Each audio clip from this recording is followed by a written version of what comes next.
Assalamualaikum warahmatullahi wabarakatuh. Alhamdulillah rabbil alamin. Wassalatu wassalamu ala Rasulillah. Amma ba'. Allahumma shalli ala sayyidina Muhammad wa ala ali sayyidina Muhammad. Yang saya hormati dosen pengampu Bapak Amiruddin. Di sini saya akan mengerjakan tugas UTS, yaitu akan mempresentasikan makalah saya, yaitu saya kelompok 3, judul Hakikat Peserta Didik dalam Perspektif Islam. Saya akan menjelaskannya, yaitu A. Hakikat peserta didik dalam perspektif Islam.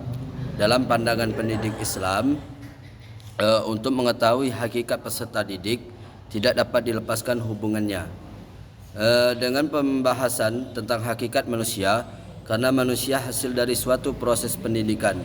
Menurut konsep ajaran Islam, manusia pada hakikatnya adalah makhluk ciptaan Allah yang secara biologis diciptakan melalui proses pertumbuhan dan perkembangan yang berlangsung secara evolutif, yaitu melalui proses yang bertahap.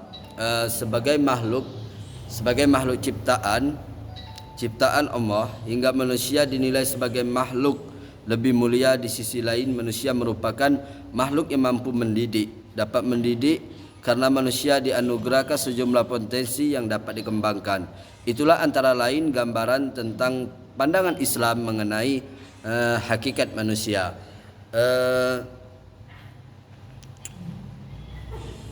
Peserta didik dalam pendidikan Islam,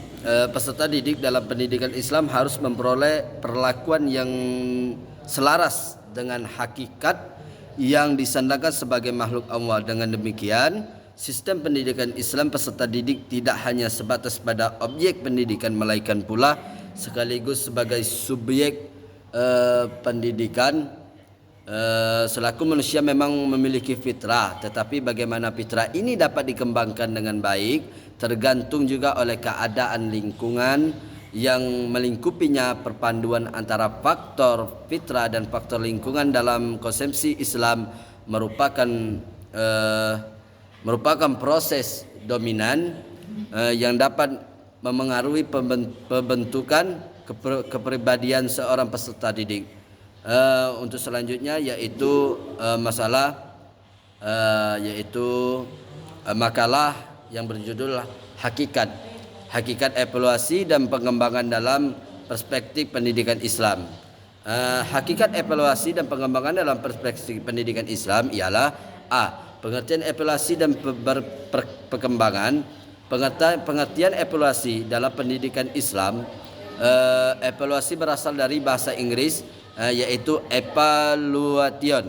Akar katanya value yang dapat berarti nilai. Dalam bahasa Arab disebut al-qimah atau at-taqdir. Dengan demikian, secara harfiah evaluasi pendidikan at-taqdir tarbawi dapat diartikan sebagai penilaian dalam bidang pendidikan atau penilaian hal-hal yang berkaitan dengan kegiatan pendidikan. Menurut istilah adalah beberapa pandangan ahli, diantaranya menurut Muhammad Khalid bin Toha, evaluasi merupakan kegiatan yang terencana untuk mengetahui keadaan objek dan menggunakan instrumen dan hasilnya dibandingkan dengan tolak ukur untuk memperoleh kesimpulan. Menurut Muhammad Ngalim Purwanto, sebagai diikuti Spardi dalam arti yang luas, evaluasi adalah proses merencanakan, memperoleh dan menyediakan informasi yang sangat diperlukan untuk membuat alternatif keputusan. Begitu juga pengertian pendidikan telah banyak dikemukakan oleh para ahli pendidikan. Menurut Ahmad Marimba, sebagaimana diikutip Masnur Mustilis, pendidikan adalah bimbingan atau pimpinan secara sadar oleh si pendidik terhadap perkembangan jasmani dan rohani. Si terdidik menuju terbentuknya kepribadian yang utama. Hajar Dewantara, tokoh pendidikan Indonesia. Pendidikan adalah upaya untuk memajukan budi pekerti, kekuatan batin karakter, pikiran, intelek dan jasmani anak didik.